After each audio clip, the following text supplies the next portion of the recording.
ये शिक्षा विभाग में लगभग 2.5 लाख से ज्यादा रिक्रूटमेंट होने वाला, हो सकता है 5 दिन 10 दिन में ये विज्ञापन आ जाए। आप समझ लीजिए, ये बाहर के लोगों के लिए नहीं है, पूर्णतः बिहार वासियों के लिए। जब शिक्षक रोज पढ़ता है, रोज पढ़ाते हो, तो पढ़ाए हुए विषय वस्तु में से, कोर्सेज में से अगर कुछ सवाल आपके सामने आएंगे तो आपको चिंता ना करनी चाहिए। आखिर आपको आकर्षक वेतन वाला नियमित शिक्षक बहाल होना है। अब एक नेता है, नाम नहीं लूंगा, नेता का भाषण सुन रहे थे आज सोशल मीडिया पर।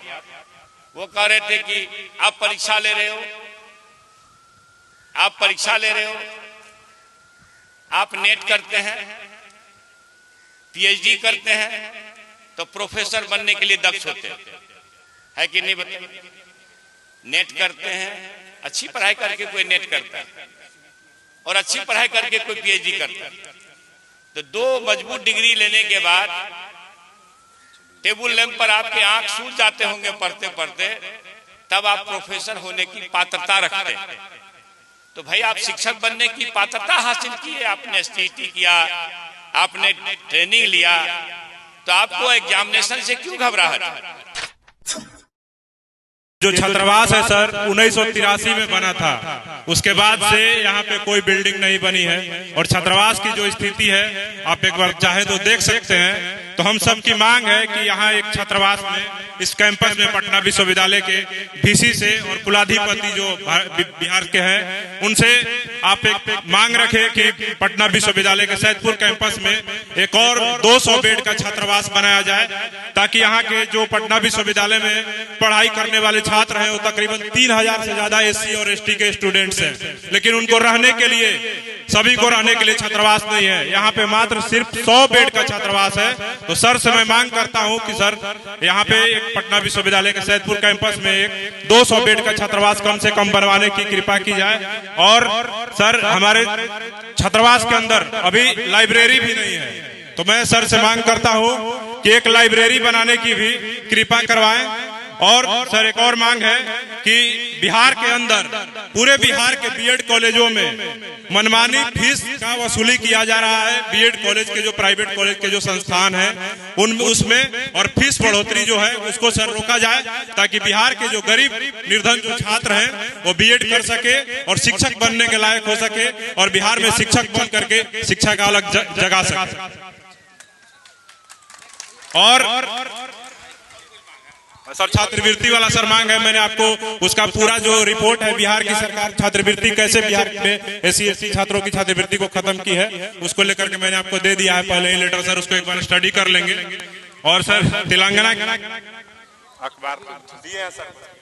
एक बात बताना चाहेंगे सर को कि 2016 से 17 में सर बिहार सरकार जो है स्कॉलरशिप दिया करती थी।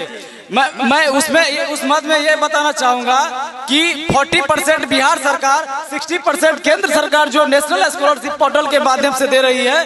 केंद्र सरकार के 60% जो कि स्कॉलरशिप है वो नहीं मिलने के कारण और नियमित रूप से छात्रवृत्ति नहीं मिलने के कारण बिहार के छात्र जो गरीब है उन्हें बहुत तरह के कठिनाइयों का सामना कर रहे हैं। मैं इसी मांग के साथ कहना चाहूंगा कि इस छात्रवृत्ति को बिहार के तमाम गरीब गुरबे शोषित वंचितों के छात्रों को मिले, यही हमारी मांग है। चलिए, जो पहला मांग आपने किया छात्रावास का, तो शिक्षा मंत्री के रूप में और हमारे शानदार महान पुरख है, अब भारत भूमि के नहीं विश्व के महान पुरख का, तो उनके सामने संकल्प है, आपने मांग की है। हमको मांगना किससे, हमको देना है, हम तो शिक्षा मंत्री, तो वो हमारे बस की बात है।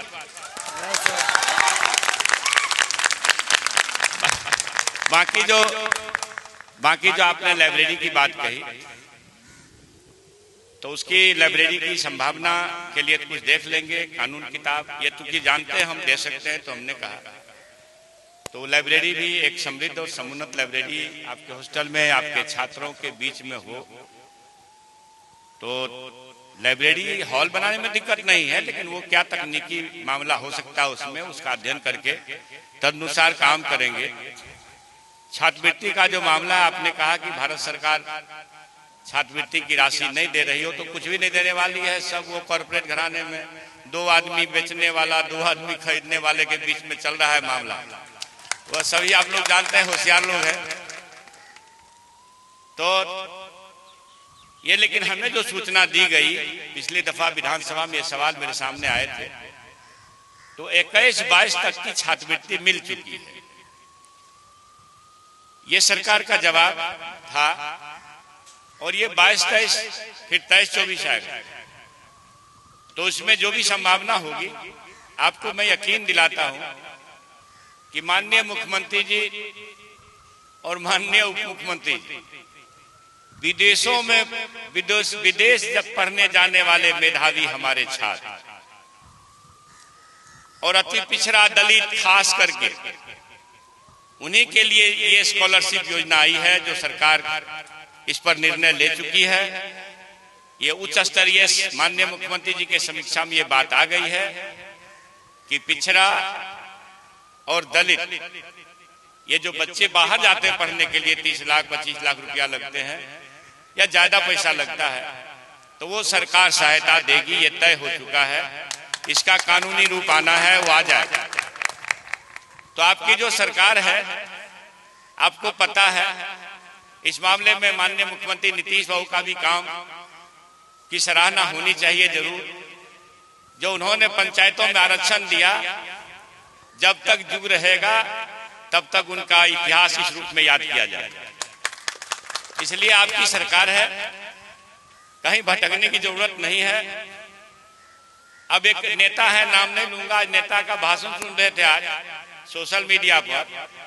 वो कह रहे थे कि आप परीक्षा ले रहे हो, आप परीक्षा ले रहे हो, आप नेट करते हैं, पीएचडी करते हैं, तो प्रोफेसर बनने के लिए दक्ष होते है कि नहीं बताइए? नेट करते हैं, अच्छी पढ़ाई करके कोई नेट करता है और अच्छी पढ़ाई करके कोई पीएचडी करता है। तो 2 मजबूत डिग्री लेने के बाद टेबल लैंप पर आपके आंख सूज जाते होंगे पढ़ते पढ़ते, तब आप प्रोफेसर होने की पात्रता रखते हैं। तो भाई आप शिक्षक बनने की पात्रता हासिल की है, आपने एसटीटी किया, आपने ट्रेनिंग लिया, तो आपको एग्जामिनेशन से क्यों घबराहट है? ये जान लीजिए कि भारत अगर ज्ञान की भूमि कही गई है, भारत अगर अहिंसा की भूमि कही गई है, भारत अगर प्रशासन की भूमि कही गई है, भारत अगर गणतंत्र की भूमि कही गई है, भारत अगर संघर्ष की भूमि कही गई है, तो सबका केंद्र बिंदु यही बिहार है, यही मगध, यही वैशाली।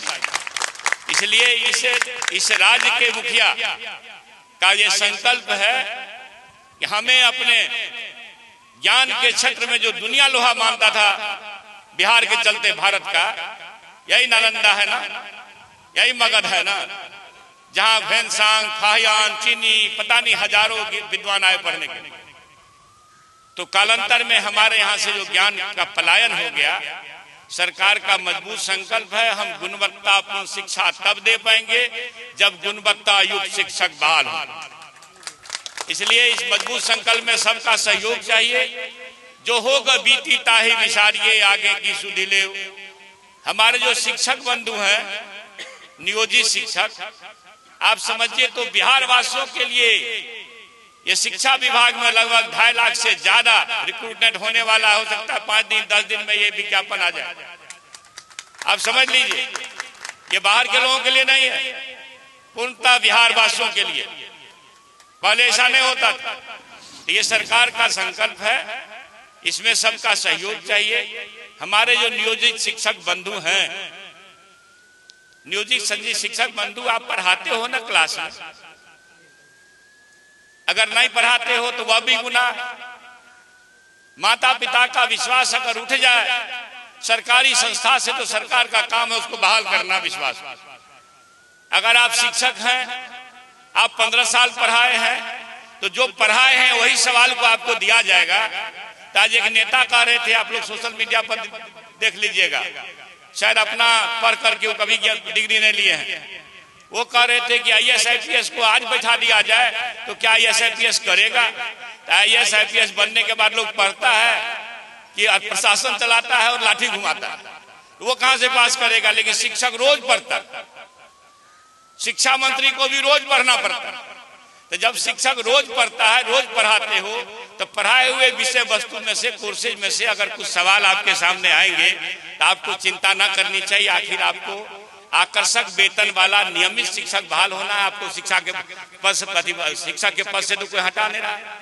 इसलिए इसे सरकार के इस संकल्प को सहयोग करें सभी लोग मिलकर के, आपके मन से कहना चाहता हूं, और तब बिहार की जय होगी, ज्ञान की भूमि पुनः ज्ञान की भूमि कहलाएगी।